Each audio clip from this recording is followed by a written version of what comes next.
4 years ago, Babita Deokaran, a senior financial official in the Gauteng Department of Health, was assassinated outside her home. It was not a random act of violence. It was a calculated hit, meticulously planned to silence a public servant who dared to do her job.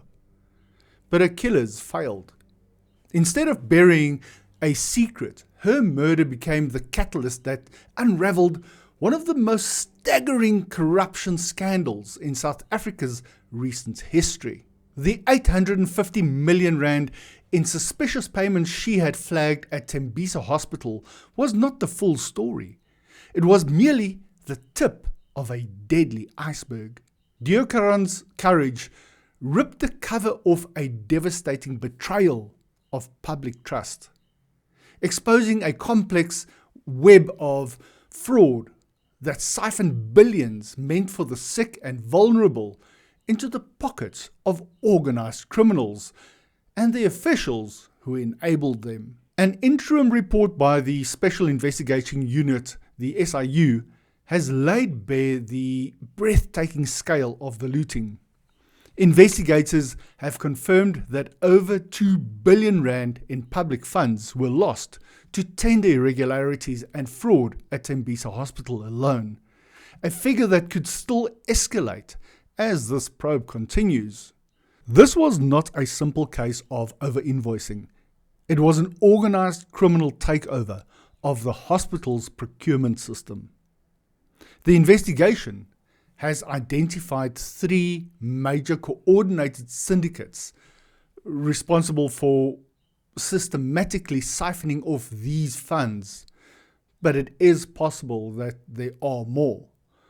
The sheer complexity of the operation is staggering, with the SIU currently probing 207 providers through an analysis of about 2,227 procurement bundles. While billions were being stolen, the hospital's needs were for basic supplies like toilet paper and bandages. SIU head Andy Motibe did not mince words when describing the findings, framing them as a profound moral failure.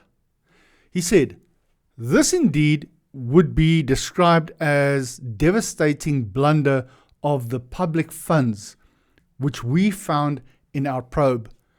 This staggering sum of money intended for the provision of healthcare at the Tembisa Hospital to take care of the most vulnerable was instead ruthlessly siphoned off through a complex web of fraud and corruption, representing an egregious betrayal of the public trust." These are not just figures on a page. They represent funds stolen directly from patient care. Money that should have been spent on medicine, equipment, and essential services for a community that depends entirely on public health care.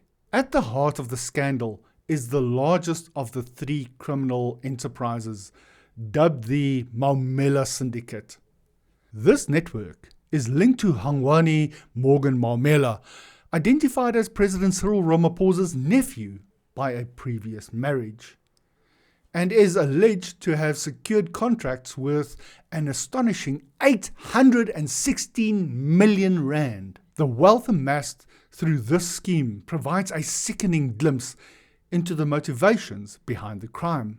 The Asset Forfeiture Unit, or AFU, has moved to identify and freeze assets connected to Maumela, painting a picture of obscene luxury funded by the public purse. These seized assets include assets worth approximately 520 million rand, 6 properties in exclusive locations like Bantry Bay, Sandton, and the Zimbabwe estate, 6 luxury vehicles including a Lamborghini Urus, a Lamborghini Huracan, a Lamborghini Aventador, and a Bentley Continental, and a boat. Adding another layer of criminality, the investigation has linked Vusimusi Cat Matlala to this same syndicate.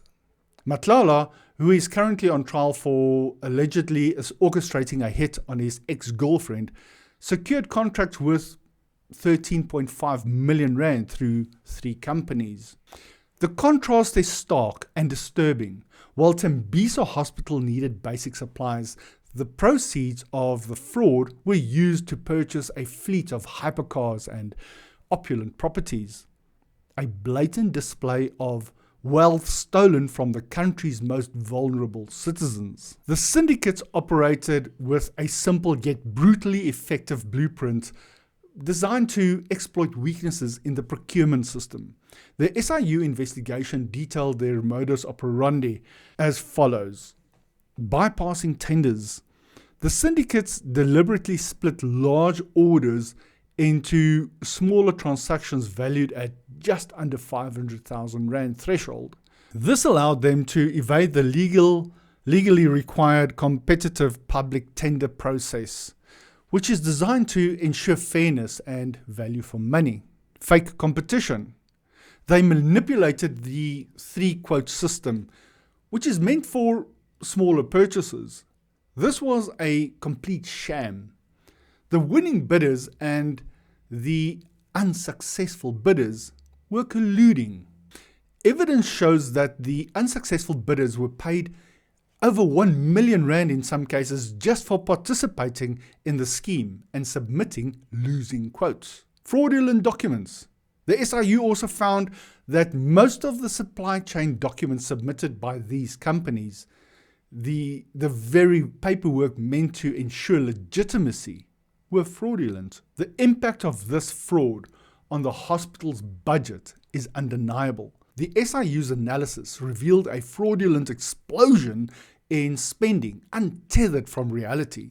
Expenditure on medical supplies skyrocketed from 315 million rand in 2018-2019 to 598 million rand the next year, then to 719 million rand, and finally peaked at a staggering 948 million rand in 2022-23. This occurred while patient admission numbers were stable or even dropping.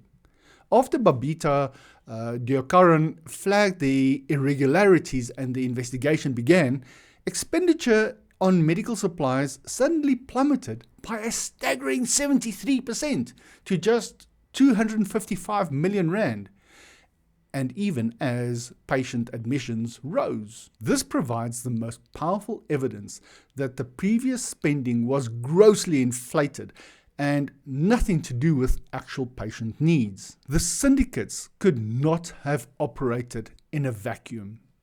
Their success depended entirely on a network of corrupt officials inside the hospital and the Department of Health. The SIU has confirmed that at least 15 current and former officials are implicated, having received a total of 122 million rand in confirmed corrupt payments. Investigators noted that much of the damage was facilitated not by high-level executives, but by officials at every level who abused their positions.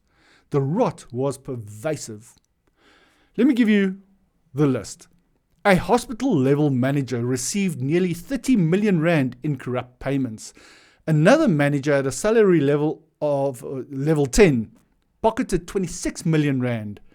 An assistant nurse was paid 7.3 million rand for their cooperation. A salary level 5 clerk, an entry-level position, received 2.2 million rand. Minister of Health, Dr. Aaron Motsoaledi, emphasized that internal collusion was the linchpin of the entire scheme. And he said, this syndicate could not have achieved what they did without the cooperation and participation of government officials who may happen to be junior, who you call small fish. It will not have happened without them. The story of Tembisa Hospital is ultimately a story about the extreme danger faced by those who dare to speak out against corruption. To illustrate the life or death stakes for whistleblowers in South Africa. Minister Motsoaledi shared the harrowing story of a Home Affairs official known only as Mr. T. Mr. T discovered corruption at a refugee reception center and, despite his junior position, began testifying against his colleagues. For his integrity, assassins were sent for him. He was shot and pumped with 4 bullets, but survived. After a 6-month recovery, he returned to work and continued his fight. 2 days before he was due to testify again, he was shot with 2 more bullets. Miraculously, he survived a second time and continues to testify from a secure, hidden location. He took 6 bullets. The minister drew a direct and chilling parallel between Mr. T's ordeal and the fate of Babita Deokaran, who did not survive. He then posed a question that hangs over the entire scandal. He said, "What type of country are we going to become that the public servants who are the real public servants are the ones that are in hiding and the scavengers are driving Lamborghinis? Surely none of us will like to live in that type of country." The wheels of justice are beginning to turn. The SIU has made 116 disciplinary referrals against officials and has referred 4 criminal matters to the National Prosecuting Authority, with more to follow. The process of seizing assets and recovering stolen funds is ongoing. But are these measures enough? Is the dismissal of officials, the seizure of a few luxury cars, and potential prison sentences sufficient to restore public trust and deter the next wave of corruption? Can any legal process truly deliver justice for the patients who suffered and for the public servant who paid the ultimate price? As the nation grapples with the sheer scale of this betrayal, a stark comment from Minister Motsoaledi captures the depth of public anger and despair, reflecting on the brazenness of the crime. He said, "You start appreciating why the Chinese execute people to remove them from society." It is not a policy proposal, but a measure of the profound outrage that such calculated looting of public funds creates, leaving a nation to ponder what true accountability really looks like. If you have any thoughts, drop them in the comments section. And if you found any value in this video, please do like, share and subscribe. And I will catch you in the next one.